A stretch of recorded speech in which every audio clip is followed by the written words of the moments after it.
The third part actually asks us to interpret the beta 2. Okay, so by interpretation we mean that what is the effect of x2. Okay, how much change the exam score that is going to get if we change the beta 2. Okay, the coefficient of x2, the attendance percentage. Okay, so for that we need to get the value of beta 2. Okay, so let me take the value of beta 2. Okay, so beta 2 is 0.3. Okay, it means that if we change the attendance percentage, okay, by 1, for example it was 49% earlier, now the attendance percentage is 50%, so the exam score is going to be increased by 0.3. okay, each percentage change, okay, in attendance will give you the upward increase in exam score by 0.3. For example, you scored 70 with 80% attendance rate. Okay, now if the percentage of this attendance is going to be 81, it changes by 1. Okay, so the score you will get is 70.3. you will get 70.3. okay, now if we make it 82%, okay, by 2, you will get 70.6, and so on. Okay, so each time 1% in attendance changes, the score is going to be increasing by 0.3%, and decreasing it by 1%, it will decrease the score by 0.3. okay, so that is the interpretation of the beta 2. okay, now the D part.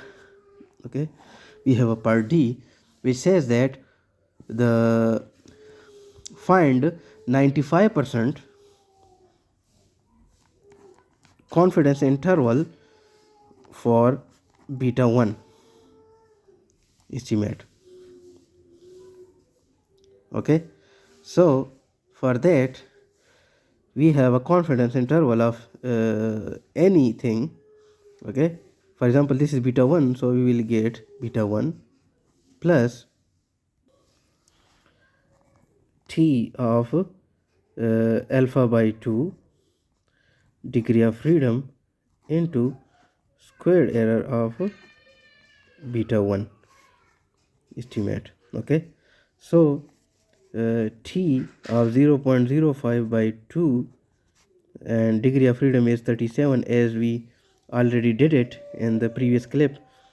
Okay, so this is equal to 2.026. Okay, so this is the value of this factor. We are given this value, which is equal to 0.8 in the table, and beta 1 is also given to us, which is equal to 2.5. okay, so the confidence interval, 95% confidence interval for beta 1 is equal to 2.5. the value of beta 1 estimate that is given to us, t alpha by 2 and degree of freedom, which is 2.026 into 0.8. okay, so this is going to be plus minus. Okay, this is plus minus. Okay, so if we subtract it, so we will get 0.88, and when we add it we get 4.12. so the beta 1 estimate, okay, the value can be ranging between 0.88 and 4.12. okay, this is the 95% confidence interval for beta 1. okay, we can also find it for beta 2, okay, using the same procedure. okay, just changing this by beta 2 and square root of beta 2. okay, so this was the first mock problem, okay, that was based on regression. okay, what we did was we actually made a regression model from data. okay, this is the basic thing that you need to do. okay, and I am hopeful that it will come in exam. okay, making basic regression model from data, okay, for a specific scenario. Okay, so you need to read, you need to understand how to read the problem. Okay, that is the very first thing that you need to understand. Understanding the problem is like solving 70%, 65-70% of the problem. Okay, if you read it well, okay, understand the problem, you are going to get it, and ultimately you are going to solve it. So write down the problem in bits, okay, so that you understand what it demands, okay, what parameters or what data is given to me, and how can I relate the given data to the findings. Okay, how can I find it, okay, from the given data. So that is very important in solving it.